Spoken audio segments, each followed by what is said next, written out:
अस्सलाम वालेकुम दोस्तों, आखिर क्या छुपा है ताजमहल के उन 22 दरवाज़ों के अंदर। कुछ कहते हैं कि यहाँ हिंदुओं की मूर्तियाँ दफन है, कुछ कहते हैं यहाँ सस्ता पेट्रोल, या फिर दूसरे दरवाजे के अंदर हैं ढेर सारी नौकरियाँ। कुछ इंडियंस तो कहते हैं कि ये शिव टेम्पल है, ये ताजमहल है ही नहीं, ये शिव टेम्पल है और जिसका असली नाम है तेजो महल। महल की इस बिल्डिंग को जानने से पहले इस पे दो क्लेम्स को समझते हैं कि आखिर वो दो क्लेम कौन से। पहले आते हैं पहले क्लेम की तरफ पर। पहला क्लेम ये कहता है कि ये जो है टेम्पल है इसे राजा परमाद्री देव ने बनाया था 13th सेंचुरी के अंदर। उसके बाद ये पास डाउन होता है राजा मान सिंह को, और राजा मान सिंह से ये पास डाउन होता है राजा जय सिंह को, जो राजा मान सिंह के पोते होते हैं, और उनसे फिर हमारे पास शाहजहाँ ये ताजमहल ख़रीदता है। आखिर क्या है इस चीज़ की हकीकत, जानते हैं आज इस वीडियो में।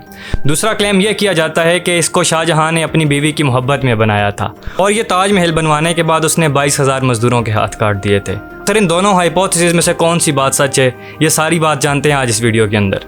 कहा जाता है कि इतिहास तथ्यों पर आधारित होता है, ना कि भावनाओं पर। कैसा इतिहास, कहाँ का इतिहास, कौन सा इतिहास? याचिकाकर्ता की मांग है कि ताजमहल में मौजूद 20 बंद कमरों को खोला जाए। ताजमहल की स्टोरी समझने के लिए आपको समझने पड़ेंगे दो किरदार, शाहजहाँ और उसकी बीवी। शाहजहाँ का असली नाम खुर्रम था। शाहजहाँ की बीवी, जिसे हम मुमताज़ महल के नाम से जानते हैं, उसका असली नाम था अर्जुमंद बानो बेगम। शाहजहाँ की बाकी बीवियाँ भी थी, लेकिन वो उनसे इस दर्जे की मोहब्बत नहीं करता था जितनी वो मुमताज़ से करता था। और उसका रीज़न, शाहजहाँ की जो बाकी शादियाँ थी वो सिर्फ सियासी मफादात और पोलिटिकल अलाइंसेस के लिए थी। जो उसे मोहब्बत थी वो मुमताज़ महल से थी। इस बात का अंदाज़ा इस बात से भी लगाया जा सकता है कि उसे बाकी सारी बीवियों को मिलाकर उनसे एक बच्चा था, और सिर्फ मुमताज़ महल से उसे 14 बच्चे थे। और आखिरकार यही मोहब्बत मुमताज़ महल की मौत की वजह बन जाती है। जो अब वो अपने बच्चे को बर्थ दे रही होती है, अपने आखिरी बच्चे को, तो उस टाइम पे उसकी डेथ हो जाती है। सिर्फ ब्लड लॉस की वजह से उस टाइम पे मुमताज़ महल की डेथ हो जाती है। इस डेथ की वजह से शाहजहाँ को इतना सदमा पहुँचता है कि वो 1 साल तक आइसोलेशन में चला जाता है। 1 साल आइसोलेशन में गुजारने के बाद जब वो वहाँ से बाहर आता है, उसकी कमर झुक जाती है, बाल सफ़ेद हो जाते हैं। अपने मामलाती ज़िंदगी में कुछ भी समझ नहीं आ रहा होता, लेकिन उसके जहन में एक बात आती है कि जितनी मोहब्बत मैं अपनी बीवी से करता था, मैंने इसकी आखिरी आरामगाह, इसकी ग्रेव यार्ड को भी एक यादगार बनाना है।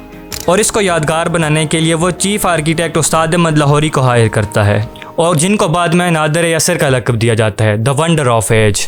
और ये जो ताजमहल है, इसका जो संगे मरमर है, इस पर जो कैलीग्राफी की गई है, ये अब्दुल हक शिराजी ने की है।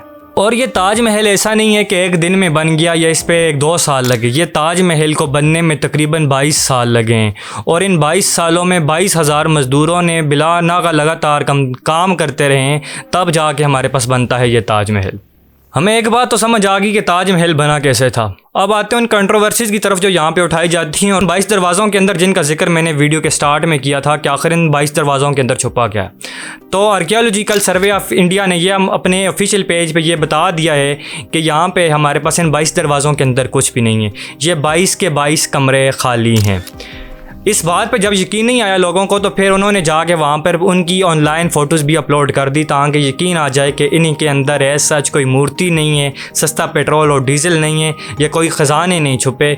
यहाँ पे ये खाली कमरे हैं, और ये खाली कमरे उस टाइम पे बनाए जाते थे ताकि एक बिल्डिंग का जो हमारे पास ग्राउंड पोर्शन है, उस टाइम पे जितनी भी बिल्डिंग्स बनती थी, बड़ी बिल्डिंग्स, उनके ग्राउंड पोर्शंस पे ये खाली कमरे बनाए जाते थे। इन खाली कमरों के अंदर कुछ भी नहीं है।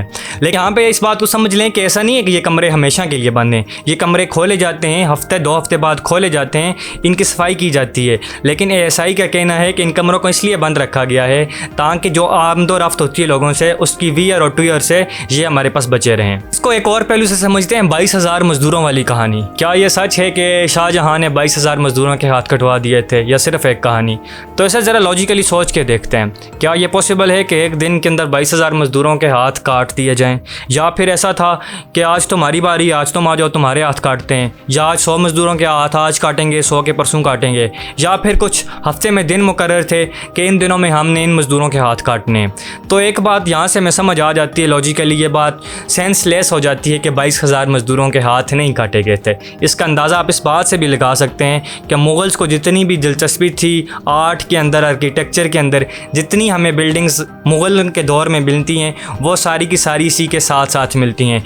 इन मज़दूरों के हाथ तो नहीं काटे गए थे, लेकिन शाहजहाँ ने इनके रहने के लिए एक आला महल, उस टाइम का एक आला बिल्डिंग इनको दे दी थी, जिसमें ये सारे मज़दूर और जो लोग यहाँ पे काम करते थे वो रहते थे। बादशाही मस्जिद, जितनी भी मुग़ल दौर की तारीख़ी चीज़ें देखते हैं वो सारी की सारी सिलसिला इन चीज़ों के साथ जुड़ता है।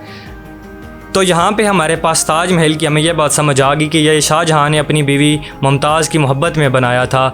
इसके अंदर जो 22 दरवाज़े हैं, उन्होंने ये जो 22 दरवाज़े या 22 कमरे हैं वो बिल्कुल खाली हैं, उनके अंदर कुछ नहीं है। आप इस बारे में क्या सोचते हैं कमेंट सेक्शन में हमें ज़रूर आगाह कीजिएगा। इस तरह की वीडियोज़ आपको दिलचस्प लगती हैं, इंटरेस्टेड हैं तो हमारे चैनल को सब्सक्राइब कीजिएगा।